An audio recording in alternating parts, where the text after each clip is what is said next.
آپ دیکھ رہے ہیں ملک کا سب سے زیادہ دیکھا جانے والا نیوز چینل سچائی نیوز۔ دوستو، کچھ دن پہلے جماعت اسلامی کی مرکزی تربیت گاہ میں شرکت کے لیے لاہور جانا ہوا۔ موقع سے فائدہ اٹھاتے ہوئے شہر میں چلنے والی اورنج ٹرین میں گھومنے کا سوچا۔ میرے ساتھ سید عالیہ احمد، حفیظ اللہ پنور اور اشفاق شیخ بھی تھے۔ یقین کریں کہ ٹرین کے اسٹیشنوں کے نظام و سہولیات، اسٹاف کے ڈسپلن اور ٹرین کے اندرونی نظارے نے اتنا متاثر کیا کہ دل بہت خوش ہو گیا۔ اسی وقت میرے آنکھوں کے سامنے سندھ کے خستہ حالی کا منظر نامہ آ گیا۔ دل خون کے آنسو رونے لگا، کیونکہ میری سندھ کا ایسا حال کسی اور نے نہیں بلکہ اپنے سندھیوں نے ہی کیا ہے۔ میں اوروں کی طرح اپنے حال کا ذمہ دار کسی اور کو ٹھہرا کر خود عیاشی میں لگ جاؤں، ایسا ہرگز نہیں کروں گا، کیونکہ سندھ پر ہمیشہ حکمرانی سندھیوں نے ہی کی ہے۔ دوستو، آپ نے کبھی سوچا ہے کہ سندھ میں حکمرانی ہمیشہ کراچی و حیدرآباد کو چھوڑ کر باقی سندھ کے حصے کے لوگوں نے کی ہے؟ ہمیشہ وزیر، مشیر اور بیوروکریٹ طبقے کا بھی اندرونی سندھ سے ہی تعلق رہا ہے، یعنی کہ سندھ کے صاحب اختیار و اقتدار طبقے کا تعلق خالص سندھ اور سندھیوں سے ہوتا ہے۔ لیکن پھر بھی سب سے زیادہ خستہ حالی، غربت، بے روزگاری، لاقانونیت اور تعلیم و صحت کا شدید فقدان بھی ان کے ہی علاقوں میں ہوتا ہے۔ اور سندھ کا کراچی و حیدرآباد والا حصہ، جس کے باسی کبھی سندھ کے اختیار و اقتدار کے مالک نہیں رہے، مگر ان کے علاقوں کی حالت باقی سندھ کے حصے سے کافی بہتر ہے۔ آخر کیوں؟ کبھی سوچا ہے؟ دوستو اور میرے ساتھیوں، یہ اس لیے ہے کہ سندھ کے اقتدار و اختیار اور بیوروکریٹ کے مسند پر براجمان ہمارے اپنے سندھی بھائی ہمارے حقوق کی بات کرنے کے بجائے خود کراچی اور اسلام آباد میں بیٹھ کر عیاشیاں کرتے ہیں اور صرف اپنے لیے ہی مال بنانے میں مگن رہتے ہیں، اور یہاں آ کر ہمیں بیوقوف بناتے ہیں کہ ہمیں کچھ نہیں ملا ہے، سارا مال وفاق اور پنجاب کھا گیا۔ حیرت اور افسوس کی بات یہ ہے کہ کراچی کے مرکزی آفیسوں میں مقرر ہمارے اپنے ہی سندھی بھائی دیہاتوں اور مختلف دور دراز علاقوں اور ان کے اپنے ہی علاقوں اور گوٹھوں سے امیدیں اور آرزویں لے کر آئے ہوئے بھائیوں سے ملنا اور پانی کا گلاس پلانے تک گوارا نہیں کرتے، یہاں تک کہ ان سے مزید دور بھاگنے اور ان کو مزید الجھانے اور بیوقوف کرنے کے لیے ان سے سندھی زبان میں بات تک نہیں کرتے۔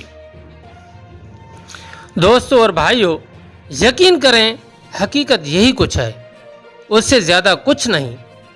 ہمیں اپنے اس حال کا کسی اور کو ذمہ دار ٹھہرانے کے بجائے اپنے آپ پر ذمہ داری ڈالنی ہوگی اور اپنے آپ کو مائنڈلی اور فزیکلی دونوں طرف سے بدلنا ہوگا، تب جا کے سندھ اور سندھ کے عوام کی حالت بدلے گی۔ اگر ہم واقعی سندھ اور سندھ کے عوام سے پیار کرتے ہیں تو پھر ہمیں اپنے ہی اصل چوروں، لٹیروں کو پیچھے دھکیل کر سچے لوگوں کو آگے لانا ہوگا۔ موجودہ پیپلز پارٹی کی حکومت، جو کہ سندھ میں گزشتہ مسلسل 15 سال سے سندھ کے اقتدار کی مسند پر براجمان ہے، آخر اس نے سندھ کو دیا کیا ہے؟ نہ تو کوئی یونیورسٹی دی ہے، نہ کوئی ہاسپیٹل، نہ تو کوئی تفریح گاہ یا کوئی اس جیسا منصوبہ۔ پورے سندھ کے سرمایے کو یہ چند لوگ کھا گئے ہیں اور پوری سندھ کے غریبوں کو بھکاری بننے پر مجبور کر دیا ہے۔ دوستو، مجھے اس ٹرین کا سفر بہت ہی اچھا لگا، کیونکہ یہ ٹرین کافی سہولیات سے مزین تھی۔ سب سے پہلے کہ اس ٹرین کے اسٹیشنوں کا سسٹم اور نظام ایئرپورٹ کی طرح بنایا گیا ہے۔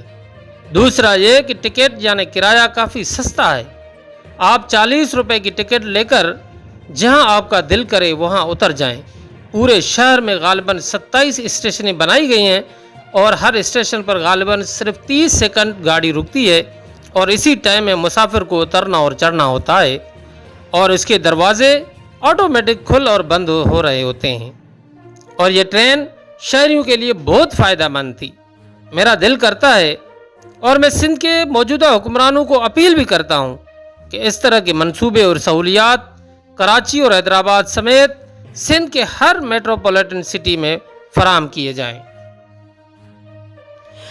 ناظرین، یہ ٹرین کے اندر ایک سائڈ میں ایک بورڈ لگا ہوا ہے، جس بورڈ کے اوپر سارے اسٹیشنوں کے نام لکھے ہوئے ہیں واضح طریقے سے۔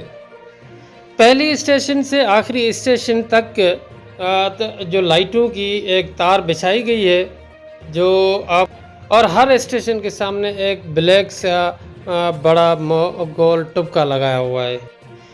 جیسے جیسے ٹرین ایک اسٹیشن سے دوسری اسٹیشن کی طرف چلتی جائے گی، یہ جو لائٹیں ہیں وہ بجھتی جائیں گی، اور آگے یعنی کہ جو لائٹیں ابھی آن ہیں، جل رہی ہیں، آپ کو نظر آ رہی ہیں، تو وہ اسٹیشنیں ابھی آنی ہیں، اور جو لائٹیں آف ہو گئی ہیں اس سے پتہ چل رہا ہے کہ یہ اسٹیشن سے گزر چکی ہے ٹرین۔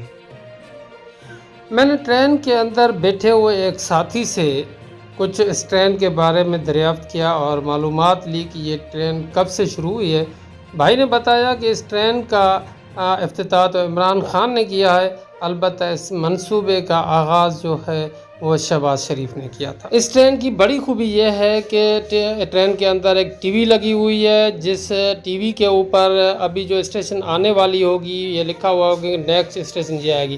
جب اسٹیشن پہ ٹرین پہنچ جاتی ہے تو یہ لکھا ہوا ہوتا ہے کہ ارائیو ایٹ، اس اسٹیشن پر آپ پہنچ چکے ہیں، اور جیسے ہی ٹرین رکے گی آٹومیٹیکلی ٹرین کے دروازے اوپن ہو جاتے ہیں۔ ابھی آپ کو دکھائی دے رہے ہیں کہ ٹرین کے دروازے خود بخود کھل جائیں گے، اور جس کو اترنا ہوگا یا پھر ٹرین پہ سوار ہونا ہوگا وہ سوار ہو جائے گا، اور جس کو چڑھنا ہوگا یا اترنا ہوگا اتر جائے گا۔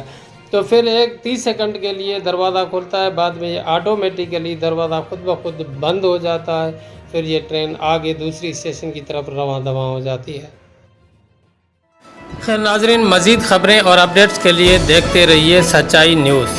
آپ ہماری خبریں کسی بھی وقت یوٹیوب، ٹویٹر اور فیس بک پیج پر سچائی نیوز اسپیل ہے SACHAI اسپیس NEWS لکھنے کے بعد سرچ کر کے دیکھ سکتے ہیں۔